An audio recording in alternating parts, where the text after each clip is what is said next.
y vamos a mirar unas características del cristiano, entendiendo, como decía mi hermano muy bien en la alabanza, el ser cristiano o el cristianismo no es una religión, es una relación. Religión es una serie de dogmas generalmente humanos, normas que se colocan y que si las seguimos pues hacemos parte de una religión.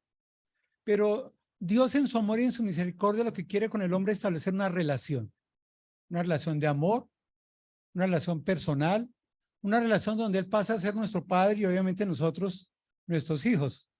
Por eso antes de empezar quisiera preguntarles, ¿cómo te relacionas con Jesús? Mira, yo no estoy preguntando, ¿eres cristiano o no? Porque el cristianismo es el resultado. Pero la pregunta que quiero que todos nos hagamos esta mañana es, ¿cómo nos relacionamos con Jesús? Veníamos en un taxi y le pregunté al muchacho que cómo era su religiosidad. Y él me decía, yo voy a la iglesia los domingos, todos los domingos. Le digo, ¿por qué va? Dice, por acompañar a mi esposa. Yo le decía, entonces, ¿cómo te relacionas con Dios? No, yo hace más no lo conozco. Pero va a la iglesia. ¿Me entienden? Entonces vamos a orar y vamos a tratar de resolver dos preguntas. ¿Somos cristianos? Y la segunda, ¿qué clase de cristianos somos? Amado Dios, Padre Santo, te damos gracias en esta mañana porque tú nos has permitido estar acá. Gracias por cada persona. Entendemos que no es por casualidad que estamos acá, es por el amor tuyo, Señor. Por eso clamamos a ti para que tu palabra llegue a nuestro corazón, tu Espíritu Santo sea hablando a nuestros oídos, nuestra mente, nuestro corazón, a todo nuestro ser, Señor. Y que podamos reflexionar en nuestra vida y en nuestra relación contigo, Señor. Y todo sea para tu gloria. Bendice esta tu iglesia, comprada con la preciosa sangre del Cordero, Señor. En Cristo Jesús. Amén. Vamos a hablar de 4 cosas. Primero, ¿qué no me hace cristiano? Segundo, ¿qué me hace ser cristiano? Tercero, ¿qué implica no ser cristiano? Y cuarto, ¿qué implica ser cristiano? Yo no sé si acá haya hinchas del Deportes Pereira. El taxi en el que veníamos tenía, mejor dicho, de que el taxi era amarillo, con eso les digo todo. Y el señor tenía un balón acá, el Pereira, un muchacho del Pereira, un escudo, y yo lo saludé cuando miro acá y el techo también semejante escudo. Y pues obviamente yo le pregunté, ¿usted es hincha del Junior? Me dice, no, del Pereira. Dije, bueno, parece que se le nota. Pero yo me hago una pregunta, porque a veces pensamos que somos hinchas, ¿cierto? Pero a veces somos hinchas cuando el equipo gana. Y entonces, claro, que acaba de ganarle al Boca, le va a ganar al Colo-Colo, entonces es fácil ser hincha. La pregunta es si hubiera perdido, ¿verdad? Pero a veces es hincha cuando no hay nada más que hacer, ¿no? Oiga, esa tarde hay que hacer algo, no, nada, seré para el estadio. O podemos compartir con otros. Entonces, cuando uno conoce los jugadores y puede hablar con otras personas, pues se vuelve hincha. Pero a veces la gente va al estadio por ver a, no sé, a un gran futbolista. Entonces, como llegó un gran futbolista, pues la gente va al estadio. O porque jugaron contra el Boca. Entonces, la pregunta es, ¿a quién fueron a ver? ¿Al Pereira o al Boca? Y uno a veces no sabe, ¿verdad? O simplemente ven los partidos por televisión porque no hay nada más que hacer, ¿verdad? Pero la gran pregunta si somos hinchas es, ¿conocemos sus jugadores? ¿Tenemos su camiseta? ¿Vamos al estadio? ¿Sufrimos con ellos y por ellos? Porque creo que ser hincha es más que decir soy del Pereira, ¿verdad? Entonces, lo mismo pasa con ser cristiano. No eres cristiano porque lo dices. Cuando digo que yo soy cristiano, eso no me hace cristiano. Cristianos tienen que ser mucho más que el decir soy cristiano. Es anhelar estar en la congregación. Es anhelar conocer a Jesús. Es anhelar ser parte de mi relación con Él. Pero a veces solo vamos a la iglesia por cumplir un rito, una tradición, ¿verdad? Entonces miremos qué no me hace cristiano. A veces pensamos que somos cristianos porque es que Jesús nos agrada, ¿verdad? Pero hablar de Jesús es tan grande. Conozco muchísima gente que uno habla de Jesús y dice, uy, tan chévere hablar de Jesús. Le digo yo, ¿y por qué te gusta hablar de Jesús? Dice, es que Jesús es un gran profeta. Jesús ha sido el mejor profeta y él como profeta pues nos enseña grandes cosas. De hecho, él era gran pedagogo y uno puede aprender muchas cosas de él. Otros dicen, Jesús fue un gran hombre. Jesús tuvo una vida chévere, llegó a los necesitados. De hecho, yo pienso que fue el mejor revolucionario y el que nos enseñó más sobre cómo amar a las personas. Y lo que él enseñaba, esas enseñanzas de Jesús son impresionantes. Es más, yo leo la Biblia y la leo porque ahí yo encuentro enseñanzas de Jesús, y especialmente me dicen las parábolas, porque las parábolas dan una gran enseñanza al hombre, que si hoy las hiciéramos sería algo muy bueno. Y muchos dicen que Jesús fue el primer revolucionario, que cambió totalmente el mundo. Y pues en eso tienen razón, porque el mundo se divide antes de Cristo y después de Cristo. Pero la pregunta es, ¿el creer que Jesús es un profeta? ¿El creer que Jesús es un gran hombre? ¿El querer aprender de Jesús o el verlo como revolucionario o como un gran líder? Porque muchos dicen, cogió a 12 y cambió el mundo. Y lo ven como líder. De hecho, conozco algunas empresas, trabajé por un tiempo con multinivel y en muchos hablaban de Jesús. Y de hecho, cuando la Biblia dice que enseña a esos que enseñan a otros hombres fieles, dice, eso es el multinivel. Capacitar a unos que capaciten a otros, que capaciten a otros. Y esa enseñanza la sacamos de Jesús, porque Jesús fue un gran líder.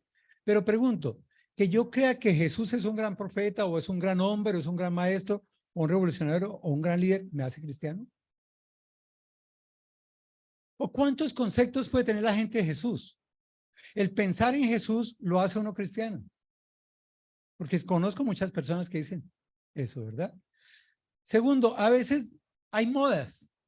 Y en los últimos años hay una moda de ser cristiano. Y entonces por eso la gente compra calendarios, compra llaveros, compra pulseras. Incluso hay gente que dice, yo me hago un tatuaje, mire la cruz, porque yo soy cristiano. Y uno se pregunta qué tiene que ver un tatuaje con ser cristiano, pero hay gente que piensa eso, ¿verdad?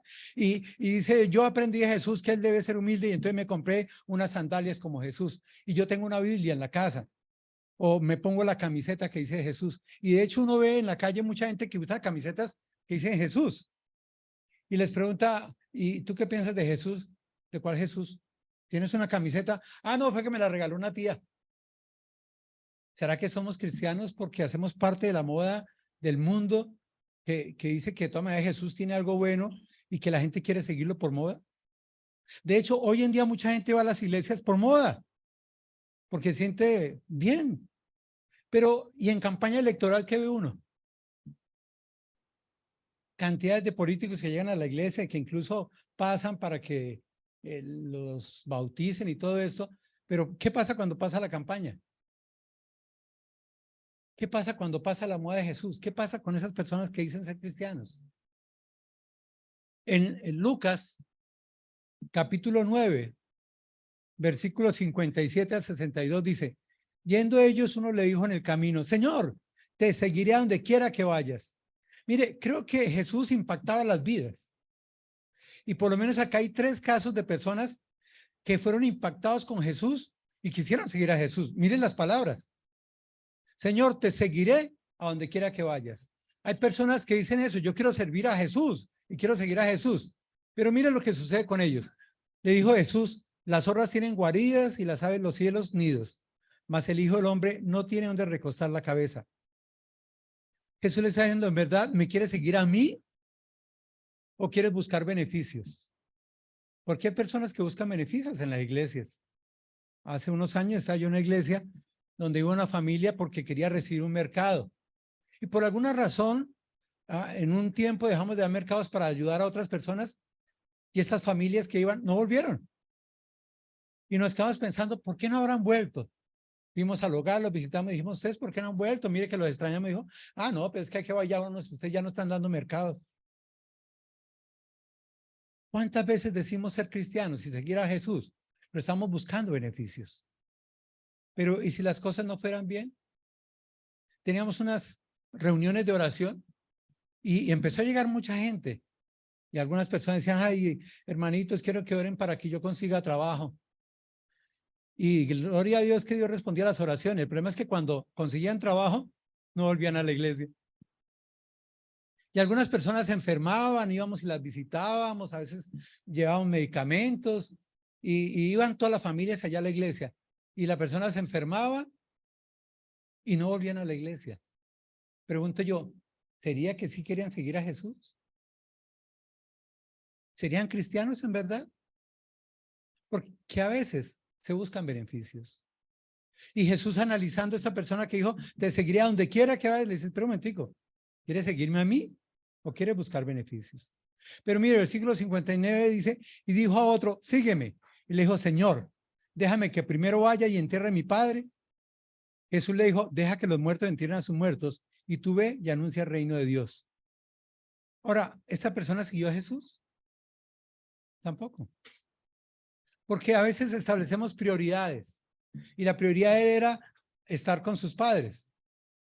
Pero Jesús le dice, no, Señor, deja que los muertos entierren a sus muertos y tú anuncia el reino de Dios. Mire, Jesús lo que le dice, anuncia el reino de Dios. Pero esta persona tampoco quería anunciar el reino de Dios. Y cuando Jesús nos llama, cuando buscamos seguir a Jesús, lo primero que pensamos en nuestra cabeza, lo primero que va a haber en nuestra mente es seguir a Jesús como Él lo quiere. Y obviamente que uno de los beneficios o uno de los mandatos a los creyentes es anunciar el reino de Dios. Pero si yo no estoy dispuesto a anunciar el reino de Dios, ¿será que quiero seguir a Jesús? Pero también hay otra persona allí, dice, te seguiré, Señor. Ah, pero déjame que me despida primero los que están en mi casa. Y Jesús le dijo, ninguno que poniendo su mano en el arado mira hacia atrás es apto para el reino de Dios. ¿Qué está diciendo Jesús? Mire, no todo el que me dice Jesús, no todo el que me quiere seguir, así se ha impactado, es cristiano. Porque no es el deseo lo que lo hace uno cristiano, es el establecer prioridades. Y si yo quiero seguir a Jesús, mi prioridad es ser Jesús. No quiero que me olvide mi familia, no quiero que me olvide mi profesión. Yo soy médico, soy egresado a la Universidad Javeriana en Bogotá. Estuve 10, 12 años trabajando como médico y algunos tiempos de mi vida trabajaba 12, 14 y hasta 16 horas diarias. Empecé a trabajar a las 6 de la mañana hasta las 12 de la noche. Y fue una experiencia muy bonita. Pero cuando yo llegué a Cristo, lo primero que hice fue dejar de trabajar los domingos.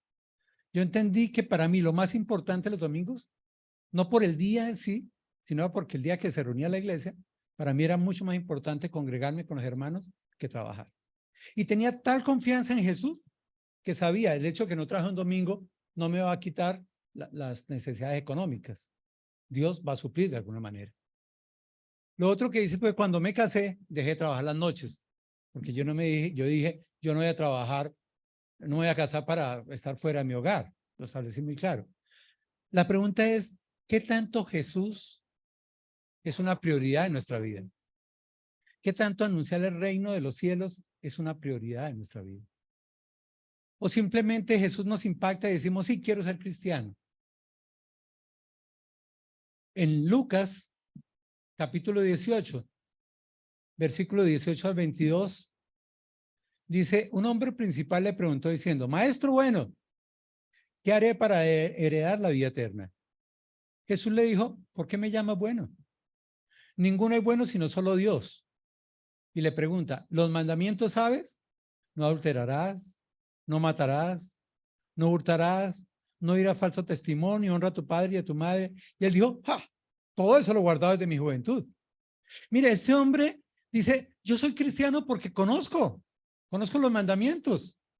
Y por conocer los mandamientos, incluso los he guardado, soy cristiano. Pero miren lo que le dice Jesús cuando lo oyó. Le dijo, aún te falta una cosa, vende todo lo que tienes y dalo a los pobres y tendrás tesoro en el cielo y ven, sígueme. ¿Qué le está diciendo a Jesús? Cristiano no es aquel que conoce, es aquel que practica. La vida cristiana es de práctica, no solo de conocimiento. Ahora, yo entiendo que muchos queremos conocer y conocer y conocer, y por eso nos llaman algunos cabezones. Sabemos toda la Biblia. La pregunta es, ¿qué tanto practicamos de lo que conocemos? Porque más que ser cabezones, necesitamos ser de buen corazón. Sí necesitamos conocer. Claro que sí, porque sin el conocimiento que practico. Pero el verdadero cristianismo es práctico. Es como yo lo poco que conozco, lo hago. No es el conocimiento lo que me hace cristiano, sino la práctica de ese conocimiento. Y eso le está diciendo, bueno, yo sé que tú sabes los mandamientos. Los has guardado, pero espera un momentico. ¿Estás dispuesto a en verdad seguirme, a dejar todas esas cosas para seguirme a mí? Y yo creo que Dios nos pregunta también esta mañana a través de Jesús. ¿Estamos dispuestos a seguirle? ¿O solo buscamos sus beneficios? ¿O solo buscamos el conocimiento? ¿Sí hemos establecido prioridades en nuestras vidas? Hechos, capítulo 26, 28. Le pregunta a Pablo a Agripa. Entonces le pregunta, ¿en verdad o quieres ser cristiano? Y Agripa le pregunta, por poco me persuades a ser cristiano. Ese hombre conocía a Jesús, sabía que hacía milagros incluso. De hecho, conocía parte de la palabra de Dios. Pero miren la respuesta, ¿por poco qué? ¿Qué es persuadir? Como convencer, ¿verdad? Hay personas que a veces queremos orar por ellas, que queremos compartir el evangelio y que nos gustaría que fueran cristianos, porque sabemos los beneficios de ser cristiano que los vamos a ver al final. Y hablamos con ellos y compartimos con ellos y casi hasta les rogamos que sean cristianos. Eso no los hace cristianos. Porque el cristiano no es aquel que es persuadido, es el que entiende su corazón lo que es Jesús. Y la enseñanza que me deja a mí este texto es: no hay casi cristianos. O se es o no se es. Pero Agripa no fue cristiano, aunque fue confrontado. Él lo que dijo es: por poco me persuades a ser cristiano. Santiago, capítulo 2, 19, nos da una gran enseñanza. Santiago dice: ¿tú crees que Dios es uno? Bien haces, también los demonios creen y tiemblan. Mira, creer en Dios o creer en Jesús que existe no nos hace cristianos. El solo hecho que yo diga, yo sí creo que Dios existe, yo sí creo que Jesús existe, no me hace cristiano, porque yo hago una pregunta sencilla. En el mundo, en todo el mundo, si yo cogiera a todo el mundo y preguntara persona por persona, ¿cuántos dirían que Jesús existió? ¿Cuántos creen ustedes? Póngale bajito, bajito, 85%. Ahora pregunto, ¿será que en el mundo hay 85% cristianos? Se piensa que hay entre un 12 y un 16%, ¿verdad? Luego, el que tú crees que Jesús es uno, que Dios es uno, o que Jesús existió y que el mundo cambió en antes y después de Jesús, no te hace cristiano. Porque es que hasta el diablo cree eso. No es creer en él, sino creerle a él. Creerle a él. Y la gran pregunta que tenemos que hacernos esta mañana es: ¿le creemos a Jesús? ¿Creemos todo lo que dice la palabra de Dios? Porque es la forma en que Dios ha expresado al hombre a través de su palabra. En Hechos, capítulo 8, versículo 27, habla la historia de Felipe y el etíope. Y dice: entonces él se levantó y fue, y sucedió con un etíope eunuco, funcionario de Candace, reina de etíopes, el cual estaba sobre todos sus tesoros y había venido a Jerusalén para adorar. Mire, ¿qué había venido a hacer este muchacho? ¿Venía a qué? A adorar a Jerusalén. Mire, desde Etiopía se venía hasta Jerusalén. Yo sé que acá y estuve en Cimitarra hace 20 días, y hay personas que de su casa al sitio de congregación se demoran 6 horas caminando. Y me sorprendió que me invitaron a enseñar el domingo. Yo les dije: listo, ¿a qué horas debo llegar? Me dijeron: por ahí faltando un cuarto para las 6 porque empezamos a las 6. Yo decía: ¿qué, de la mañana? Me dijeron: sí, 6 de la mañana. La gente hace un esfuerzo grande, pero el hecho de hacer un esfuerzo grande por llegar a la iglesia tampoco me hace cristiano. Mire, este hombre venía desde Etiopía hasta Jerusalén, seguramente una vez al año para cumplir una tradición. ¿Y qué iba a hacer? Incluso adorar. Pero mire, dice que volvía sentado en su carro y leyendo el profeta Isaías, y el Espíritu dijo a Felipe: acércate y júntate a este carro. Acudiendo Felipe, le oyó que leía el profeta Isaías. Mire, ¿qué hacía este hombre? Leía la Biblia. La leía. Pero le pregunta a Felipe: ¿pero entiendes lo que lees? Y ahí se me añó la historia. Un hombre que se sacrifica tanto por llegar a alabar a Dios allá a Jerusalén, que lee la Biblia, pero que desde la perspectiva de Felipe le pregunta, le dice: ¿entiende lo que lees? Y él le dice: ¿y cómo podré si alguno no me enseñare?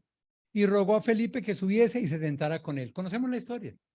Felipe se subió, se sentó con él y le empezó a enseñar el evangelio. ¿Cuánto tiempo? No lo sé. ¿Qué tanta distancia recorrió? No lo sé.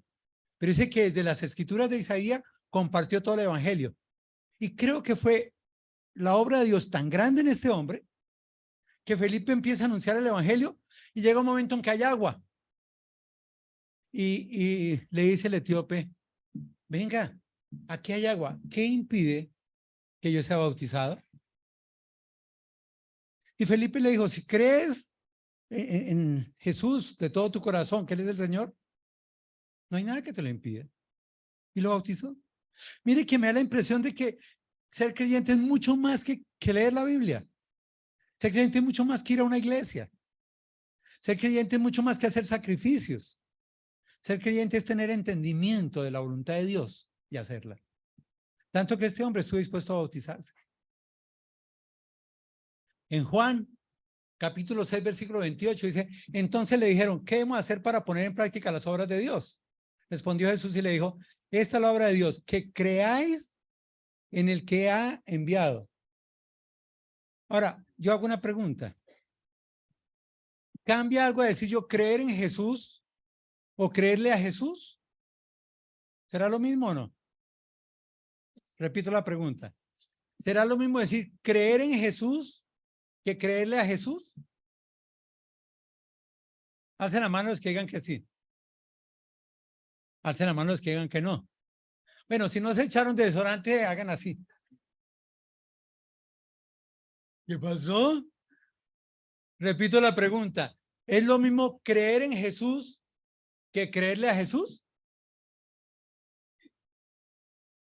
Miren lo que dice acá. Antes dice que el diablo cree en Jesús y hasta tiene miedo y tiembla. Pero acá el texto dice, esta es la obra de Dios, que creáis en el que ha enviado. O sea, que le crean a Jesús. Voy a hacer una ilustración. Yo soy médico, yo tengo consultorio, atiendo un consultorio obviamente por ser médico, y al consultorio va mucha gente. Y tengo un consultorio que trabajo con el Instituto de Salud Bucaramanga, donde la gente va por CISBEN y yo los atiendo. Pero tengo un consultorio particular, donde la gente va y paga por la consulta. Y bueno, por la misericordia de Dios, algunas personas dicen, ese doctor es tan bueno, es tan acertado que yo voy a donde él y solo con ir allá ya me siento mejor. Y a mí esas palabras me parecen como chéveres, pero creo que a veces vamos a Jesús así, ¿verdad? Entonces, yo puedo coger, imagine que yo cojo 3 pacientes en el día y mi labor es de una u otra manera es pedir una fórmula.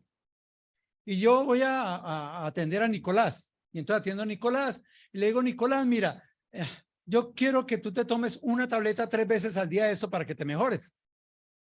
¿Verdad? Y él se va.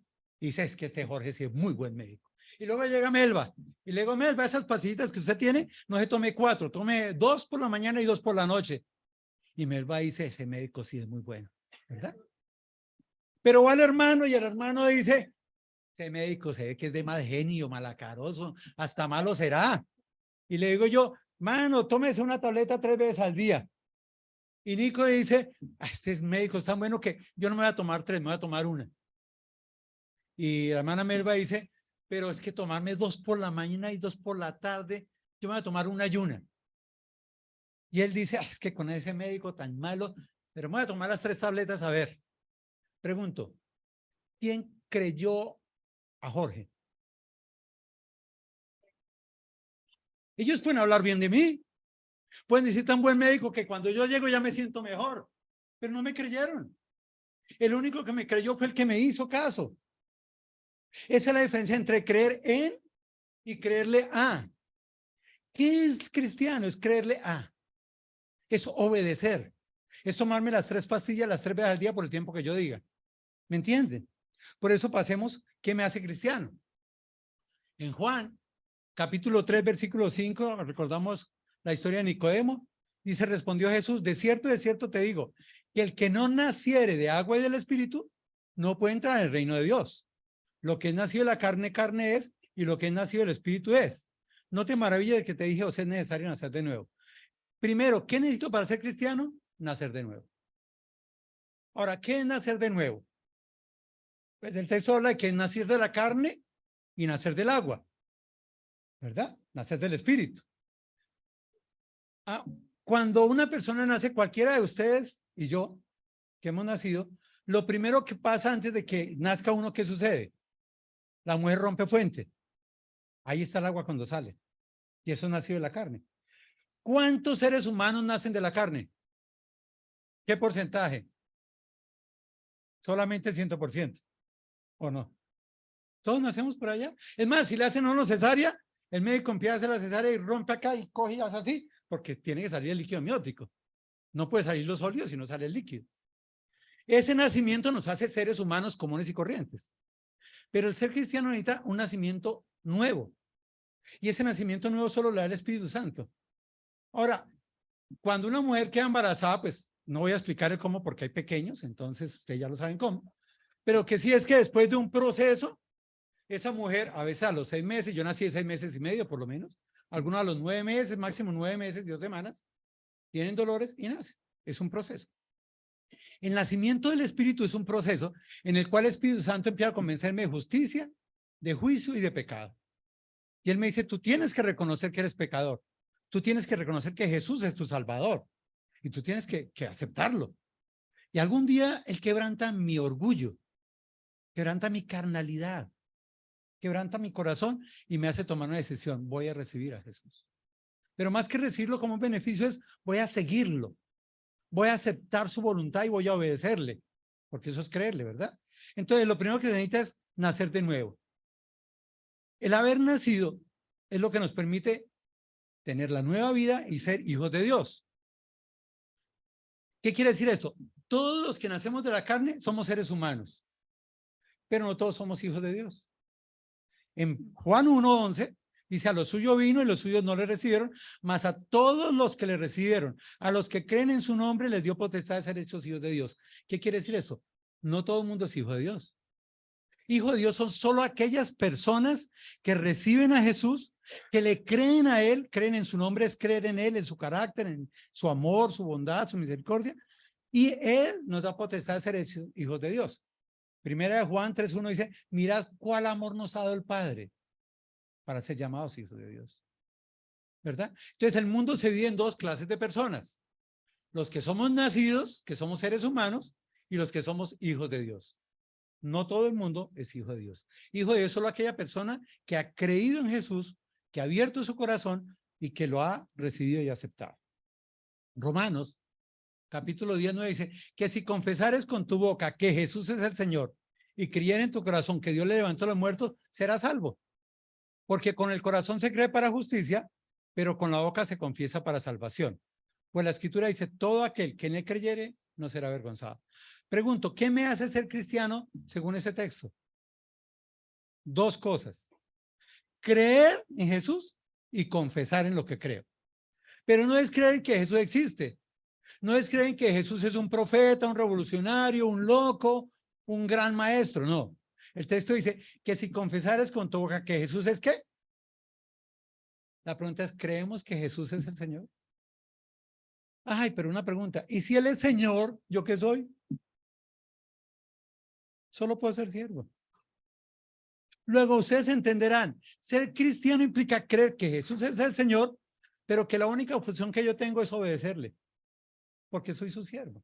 Y ya vimos, si creer en es obedecerle, es hacer lo que Él me dice, pues obviamente entendemos que el cristianismo es una forma en que tenemos que nacer de nuevo para recibir a Jesús, entrar en una relación con Él donde Él es mi Señor y yo soy su siervo.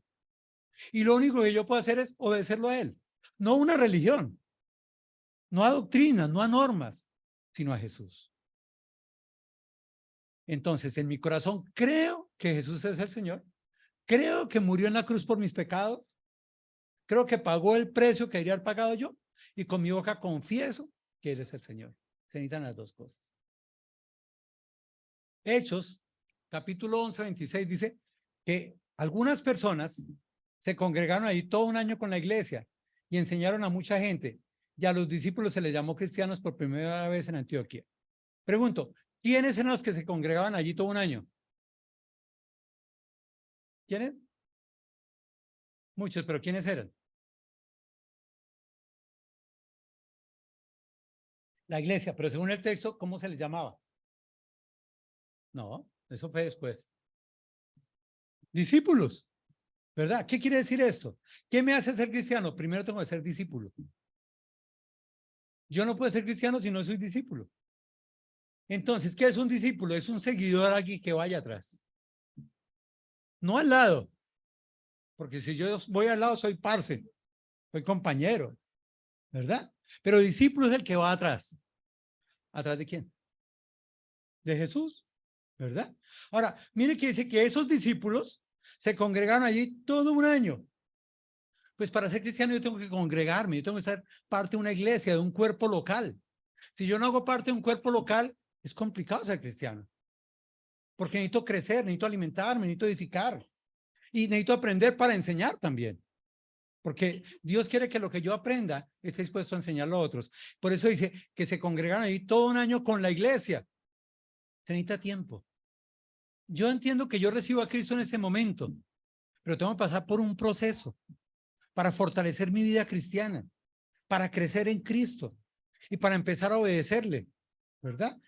Y fuera de eso necesita aprendizaje. Cuando yo conocí la palabra de Dios, yo la conocí por más de 2 o 3 años. Mi hermano llegó a ser pastor y me compartía el evangelio, pero yo los domingos lo dedicaba a hacer montañismo. Yo estudiaba medicina, pero lo que más me gustaba en la vida era hacer montañismo. Yo escalaba en roca, yo vine al Nevado de Ruiz, yo vine al Nevado de Tolima, fui a la Sierra de Santa Marta. Mi anhelo era ir al Everest. No fui al Everest porque no tenía recursos, necesitaba 30 millones para ser parte del equipo que iba con Marcelo Arbeláez, pero era mi anhelo. Y todavía le digo yo al Señor, Señor, si algún día me permites ir al Everest.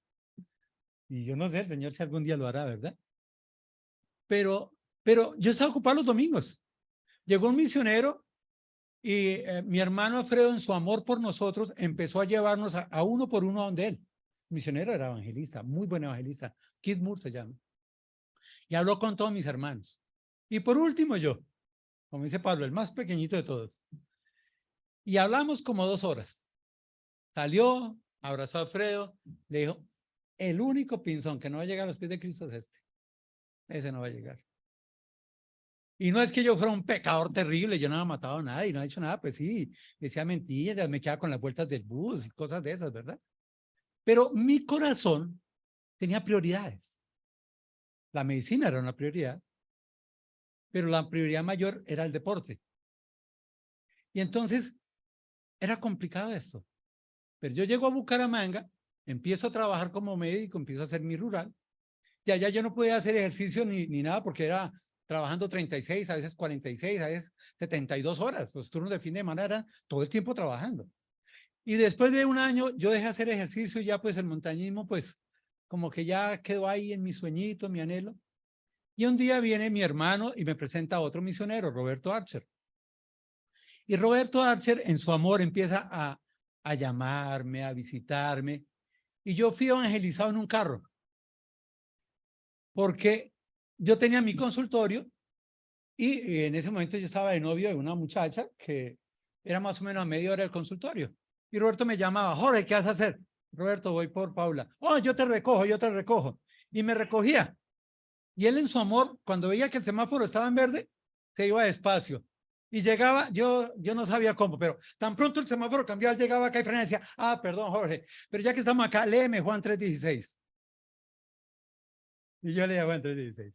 Pero cuando veía que estábamos muy sobrados de tiempo, yo no sé cómo hacía este hombre, pero se iba corriendo y en 5 minutos, 8 minutos llegábamos. Oh, Jorge, llegamos muy temprano, ya que estamos acá, venga, quiero enseñarle esta lección. Ahí en el carro fui evangelizado yo. Y yo le decía a Roberto, yo recibo a Cristo cuando me compro un vestido nuevo.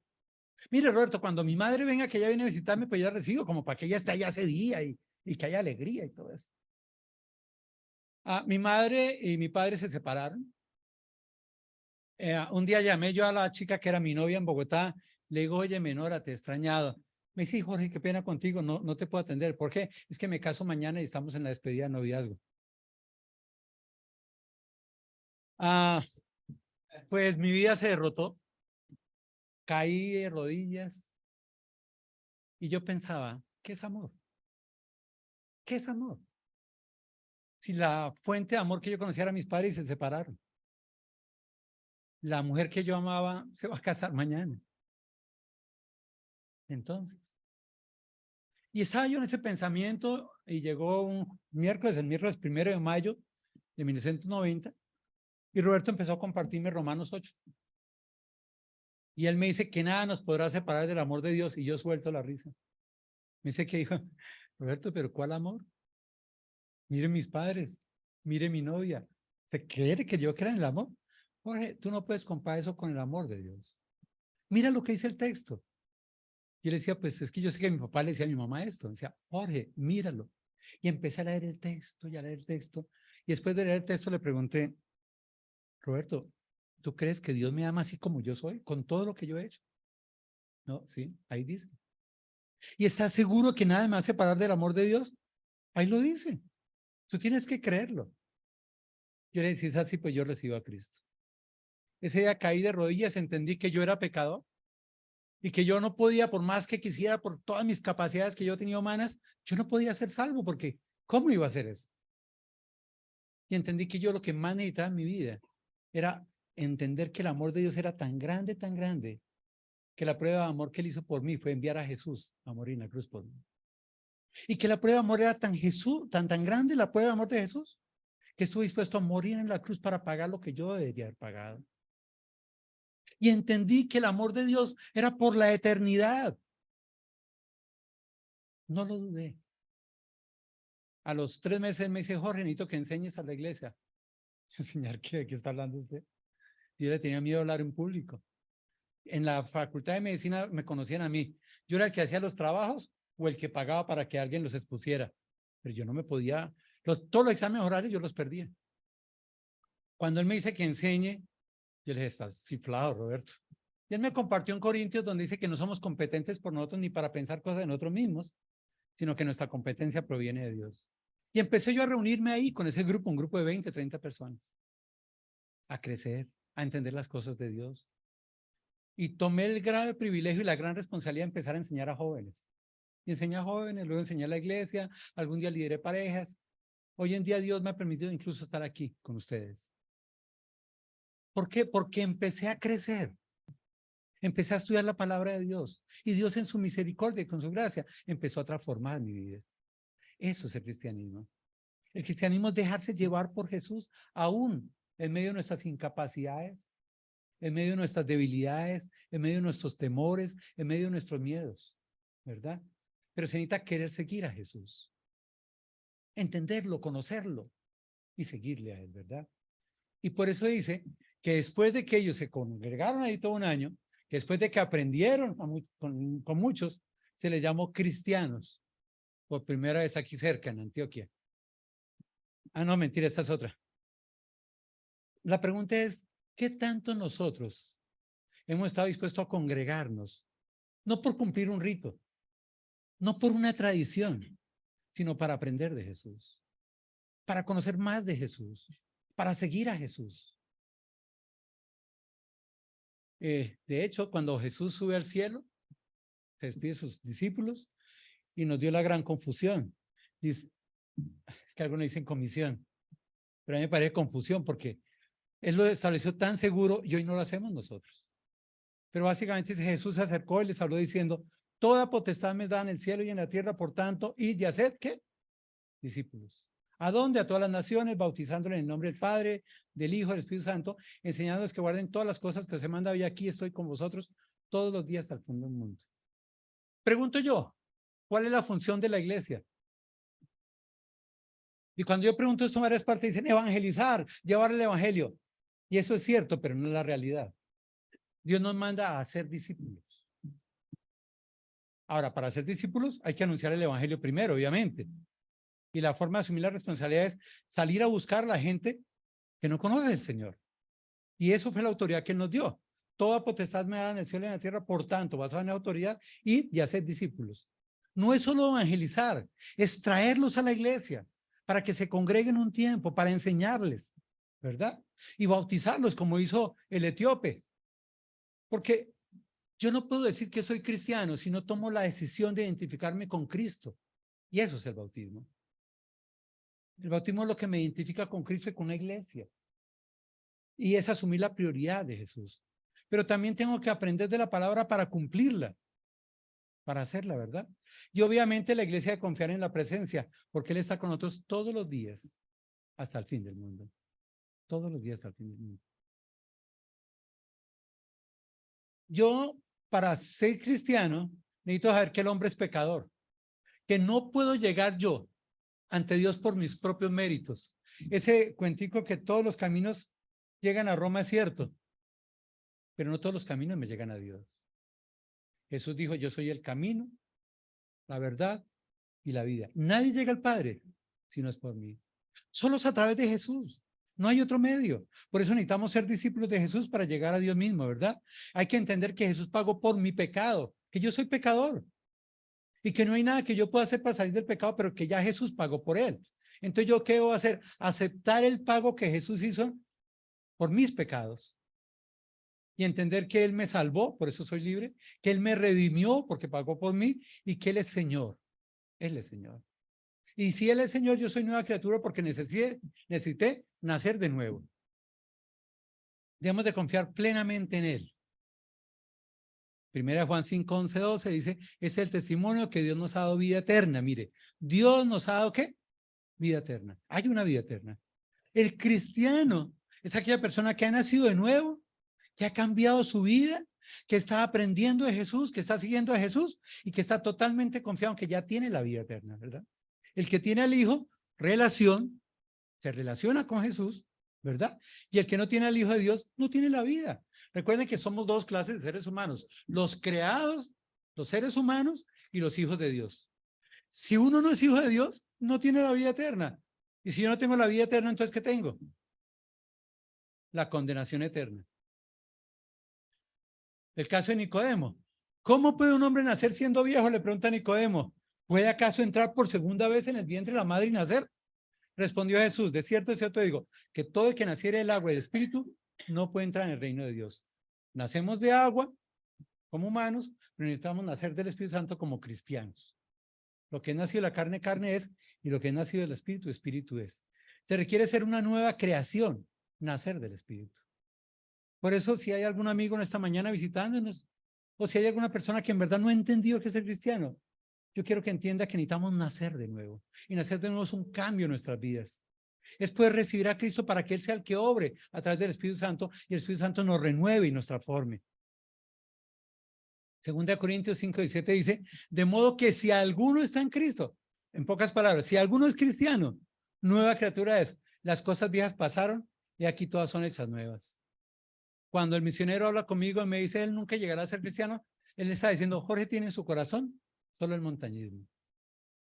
Y Dios me llevó a un punto donde el montañismo pasó a ser otra cosa para mi vida.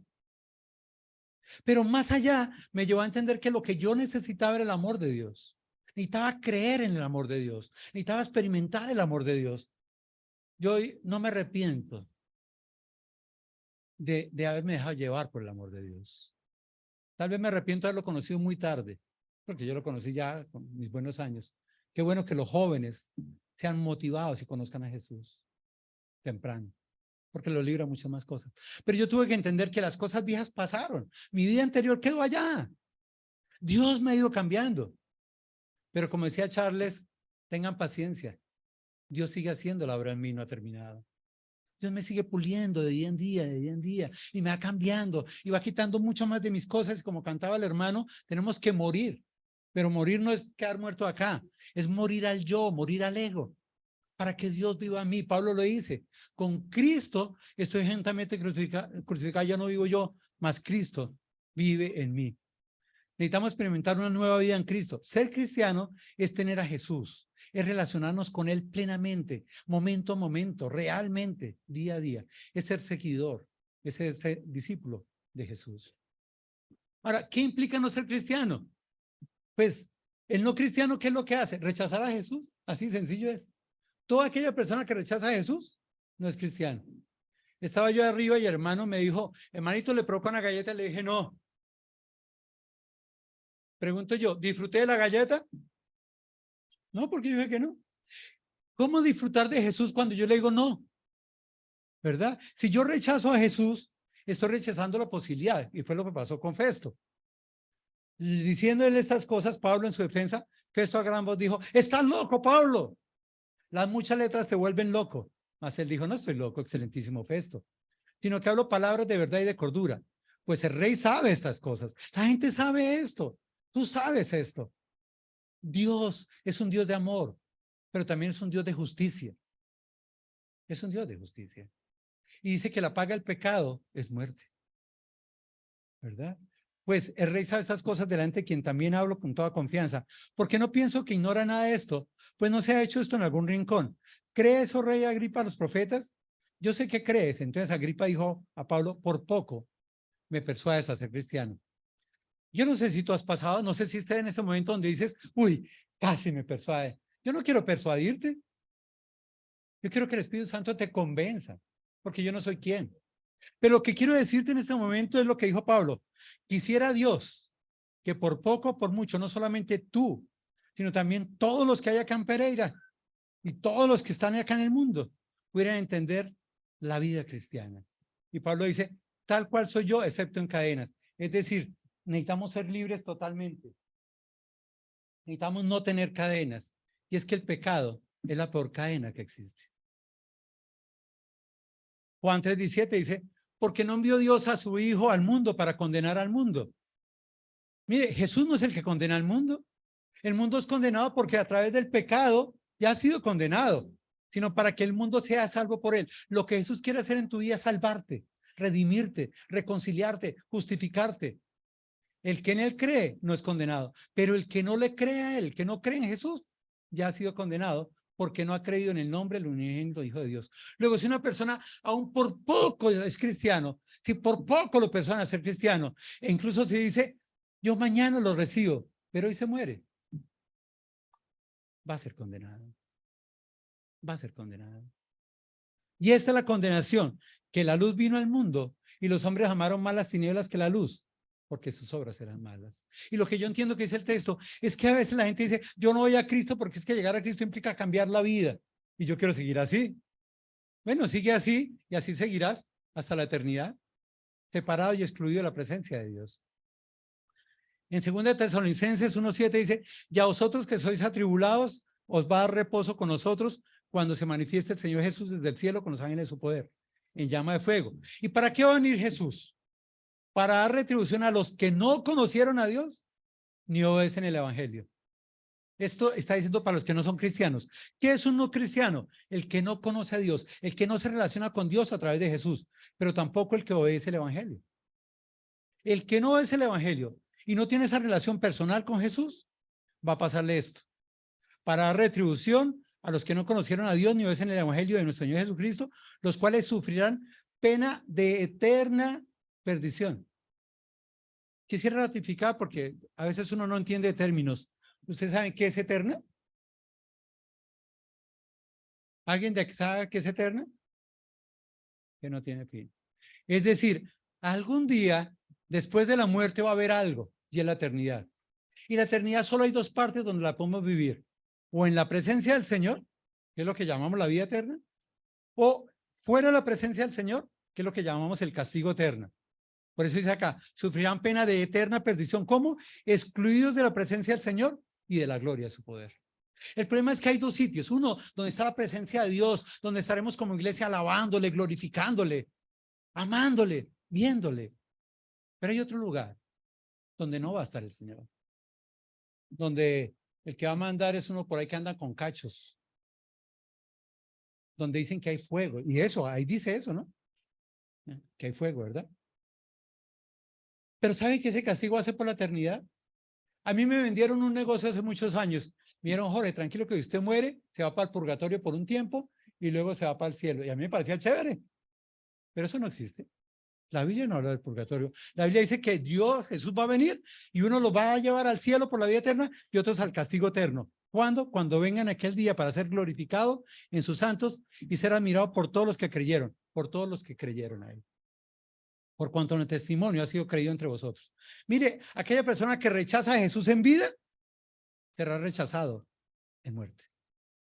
Tendrá el castigo eterno. Mateo 7:21 dice, no todo el que me dice Señor, Señor entrará al reino de los cielos, sino el que hace la voluntad de mi Padre. No es creer en él, es creerle a él. De nada me sirve decir, yo creo en Dios, sí, yo soy cristiano. No. La pregunta es, ¿estamos obedeciendo el evangelio? Sino que hace la voluntad de mi Padre que está en los cielos. Muchos me dirán aquel día, Señor, Señor, no profetizamos en tu nombre y en tu nombre echamos fuera demonios y en tu nombre hicimos muchos milagros, y entonces les declararé, nunca os conocí. Apartados de mí, hacedores de maldad. ¿Me entienden? Ser cristiano es tener una relación plena con Él, es conocerle a Él y Él nos conoce a nosotros. ¿Qué tanto conocemos en verdad a Jesús? Y entonces, para terminar, ¿qué implica ser cristiano? Pues ser cristiano es saber que somos pecadores, pero que Jesús nos rescató del hoyo del pecado. Primera Juan 5:11. Este es el testimonio que Dios nos ha dado vida eterna y esta vida está en su Hijo. El que tiene el Hijo tiene la vida, el que no tiene el Hijo de Dios no tiene la vida. Solo en esa nueva vida, andando con Jesús, tenemos la vida eterna. Pero Él no solo nuestro Salvador, sino nuestro Señor, porque somos hechura suya, creados en Cristo Jesús para buenas obras. Las obras no nos hacen salvos, pero las obras son la comprobación de que somos salvos, las cuales Dios preparó de antemano para que anduviésemos en ellas. Y 1 Pedro 1:16 dice, porque escrito está, sed santos, porque yo soy santo. Una cosa es tener la salvación, pero mientras yo disfruto la salvación, estoy en un proceso de santificación, donde día a día estoy más siendo perfeccionado por Dios para ser santo. Importante, 3 textos. Salmo 84:1 dice, cuán amables son tus moradas, oh Jehová de los ejércitos. Anhela mi alma, ya no ardientemente sean los atrios de Jehová, mi corazón y mi carne cantan al Dios vivo. ¿Sabes que este texto me gusta porque dice que mi alma, mis emociones, mi ser, anhelan ardientemente? O sea, ¿qué es lo que le debe apasionar al creyente, al verdadero Hijo de Dios? Asistir a la iglesia, no como un rito, no como una tradición, no, ay, hoy es domingo, son las 10, corramos. No, no. Yo creo que el cristiano, el sábado por la noche, acuesta y dice, qué lindo, mañana podría ir a la reunión, ¿para qué? Para estar en los atrios de Jehová, para alabar a Jehová, para cantar a Jehová, para conocer más de Jehová.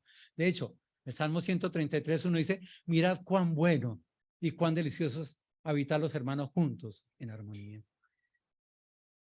Fui yo a Cimitarra que he confrontado a sus hermanos a las 6 de la mañana ya reunidos y con un gozo y con una sonrisa increíble. Qué rico, hermanos, verlos ustedes así también contentos, diciendo, qué rico que estamos acá unidos como familia, como iglesia, como grupo. Eso es lo lindo ante Dios. Eso es lo que deleita a Dios, estar reunidos juntos. Y Hebreos 10:23 dice, mantengamos firmes sin fluctuar la profesión de nuestra esperanza, porque fiel es el que prometió. Dios es fiel. Y en esa fidelidad de Dios debemos considerarnos unos a otros para estimularnos al amor y las buenas obras. Para eso nos reunimos, para estimularnos al amor y a las buenas obras. ¿Y cómo lo hacemos? No dejando de congregarnos como algunos tienen por costumbre, sino exhortándonos, y tanto más cuando veis que aquel día se acerca. Y yo creo que ese día está muy cerca. Fanático es una persona que defiende una creencia o una opinión con pasión exagerada y sin respetar las creencias y opiniones de los demás. Siente gran admiración y respeto, lo que lo lleva a actuar, lo que se siente o lo que se hace. Anhela conocer la fuente de su pasión y de comentar con todas las acciones de su ídolo. Admiro un hombre que llama Condorito. Es un colombiano que se va a todos los estadios donde va la selección Colombia. Tipo es conocido en todo el mundo. Se maquilla, se arregla. Yo no sé dónde saca recursos, pero a todo lado llega. Yo creo que ese es un fanático. Y yo creo que si hablan de Colombia en alguna parte del mundo, de seguidor de Colombia, hablan de él. Porque está todo dispuesto a eso. Qué lindo que hablen de nosotros así cuando digan, ese es un verdadero cristiano. Porque no hacemos más sino hablar de Cristo. No hacemos más sino vivir de Cristo y compartir de él. Un verdadero hincha no es el que está con la selección cuando gana, sino también cuando pierde. No es cuando no hay nada más que hacer, sino a pesar de las ocupaciones que tenemos, estamos dispuestos a ir al estadio. Así estemos solos, así el equipo gane o no gane, o así el otro equipo sea malo. Así solo vayan a entrenar, porque convierte en una prioridad. Y conocemos todo de su equipo, sus atributos, sus jugadores, y nos ponemos la camiseta y compartimos y sufrimos. Un verdadero cristiano es el que está con Cristo en todo. No importa que haya dificultades, no importa que haya pruebas, no importa que haya reuniones sociales, no importa que haya eventos, él desea y anhela estar con Cristo. desea congregarse, desea edificarse, desea crecer. Así vaya solo. Este hombre del taxi nos decía, es que yo voy por acompañar a mi esposa. No, vamos por conocer de Cristo. Vamos por presentarnos ante Cristo, por amar a Cristo. Conclusión, ser cristiano es más que apreciar a Jesús o ir a la iglesia o hacer actividades, es depender de Él. Dependemos de Él, a quien consideramos que es nuestro Señor. Ser cristiano es haber nacido de nuevo, al creer y aceptar la obra redentora de Jesús en la cruz y a vivir como a Él le agrada, porque es ser seguidor. El cristianismo verdadero depende de Jesús y por ello ora, estudia y aplica la palabra de Dios a su vida y por eso se congrega. Da testimonio de quién es Jesús, se coloca la camiseta y la suda en las buenas y en las malas. Conoce de Jesús, de su actuar y lo imita por amor. Hay 3 clases de seres humanos en el mundo. La vida antes de Cristo, del hombre natural. Podemos llegar a Cristo como hombres carnales, pero vamos creciendo en el evangelio para llegar a ser espiritual, que es la vida de Cristo. Queridos hermanos, pregunto si hay algún amigo acá que sea tan solo simpatizante, o alguno que sea solo asistente, o alguno que esté diciendo, uy, hoy por poco me persuaden. Pues yo anhelo que tú seas creyente, que seas discípulo, que seas siervo de Jesús y que estés dispuesto a crecer en Jesús. Filipenses 3:17 dice, hermanos, sed imitadores de mí y mirad a los que así se conducen según el ejemplo que tenéis en nosotros. Porque por ahí andan muchos de los cuales os dije muchas veces, ya aún ahora digo llorando, que son enemigos de la cruz de Cristo. El fin de los cuales será perdición, cuyo Dios es el vientre y cuya gloria es su vergüenza, que solo piensa en lo terrenal. Mas nuestra ciudadanía está en los cielos, de donde también esperamos al Salvador, al Señor Jesucristo, el cual transformará el cuerpo de la humillación nuestra para que sea semejante al cuerpo de la gloria suya, por el poder con el cual puede también sujetar asimismo todas las cosas. Amado Dios, Padre Santo, te damos gracias por tu palabra, gracias por tu amor y misericordia, gracias porque estábamos muertos en nuestros delitos y pecados, pero por medio de tu gracia y de tu misericordia nos hiciste nacer de nuevo para la gloria tuya. Oro por cada uno de mis hermanos para que nos hagas estar totalmente seguros y convencidos de la eternidad, pero que mientras ella llega caminemos en la santificación que tú deseas, Señor. Pero tal vez aquí hay alguna persona que tan solo sea simpatizante o que tan solo venga por alguna presión o por un ritual. Yo quiero que tú llegues a tu corazón y le muestres la necesidad que tiene de Salvador. Porque la luz vino al mundo, pero muchos la despreciaron porque amaban más las obras. Pero que esta persona entienda que Dios le ama y que envió a Jesús para morir en la cruz y que Jesús le ama tanto que estuvo dispuesto a dar su vida allí en la cruz para que él decida establecer una plena relación con Jesús a través de tu palabra, a través del crecimiento y a través de seguirle a él. Gracias por cada uno de mis hermanos que es consciente de ser cristiano. Anímales y fortaléceles para vivir la vida que te agrada a ti. En Cristo Jesús. Amén. Muchas gracias, hermano.